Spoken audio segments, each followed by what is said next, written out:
नमस्कार नांदेडकर, आज जिल्हाधिकारी कार्यालयासमोर आलेले आहोत। आम्ही पहिले आमचं सोयाबीन पाण्याने गेलं, आज आम्ही हरभरे पेरल्या, ते तुम्ही पाणी साठल्यावर आज ते हरभरे पण जातात।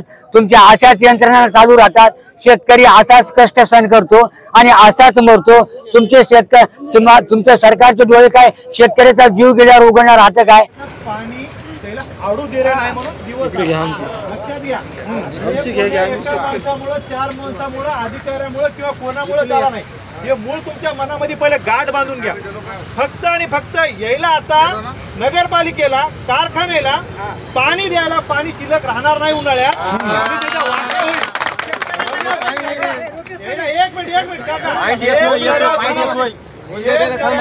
पाणी शेतकऱ्याच्या शेतात काय पिकल याची यायला बिलकुल कुठल्याच प्रकारची तळमळ नाही, लक्षात घ्या। आणि या गोष्टीवर आता जे मीटिंग झाली इथं साहेबापाशी, याच्यावर काय तोडगा काढायचोय, काय करायचा निर्णय तुमच्या सगळ्यांनी एकमेकांना घ्या। आता एक तुम्हाला याच्यात दोन पर्याय सांगतो, एक तर कलेक्टर साहेबाला हाताशी धरा, नाहीतर मग आपल्या स्वतःच्या ताकदीनं मनगडात ताकद ठेवा। बॅरेज न बंद करायची ताकद आपल्या जर असेल एवढी ताकद, त्या अधिकाऱ्याला डावळून आपल्याला करता येते काय? कायदेशीर गोष्टी बी विचार करा आणि काय तो निर्णय, दादा एक मिनिट, काय तो निर्णय घ्यायचा आहे तो एक मुखाने निर्णय घ्या।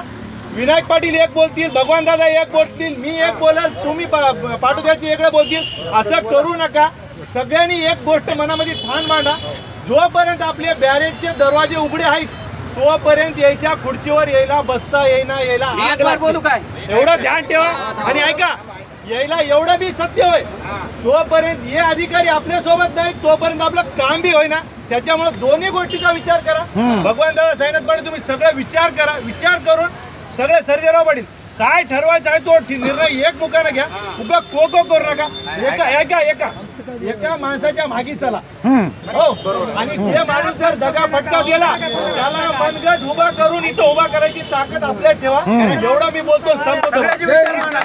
मोठ्या प्रमाणात जिल्हाधिकारी कार्यालयावर आलेले आहेत। त्यांचं काय ढगफुटीमुळे, बंधाऱ्यामुळे ढोरं वाहून गेलते, घरं वाहून गेलते, काय विषय आहे काका? काय आम्हाला सगळ्यात अडचण अशी आहे शेतकऱ्याची की आमचं आज 15-20 वर्षापासून या बाबी बंधाऱ्याच्या पाण्यामुळं आमच्या शेतकऱ्याचे जे नुकसान व्हायले, आज शेतकऱ्याला एवढ्या महागा मुलीचं बियाणं घालून सगळं अहोरात्र कष्ट करून याच्या चुकीच्या धोरणामुळे पाणी आणून आमच्या शेतातलं जे पिकाचं नुकसान होते, आता शेतकऱ्याचं वय संपत आलंय। आज कमीत कमी आज 25-30-35 वर्षापासून शेतकरी या सरकारची वाट बघत आहे।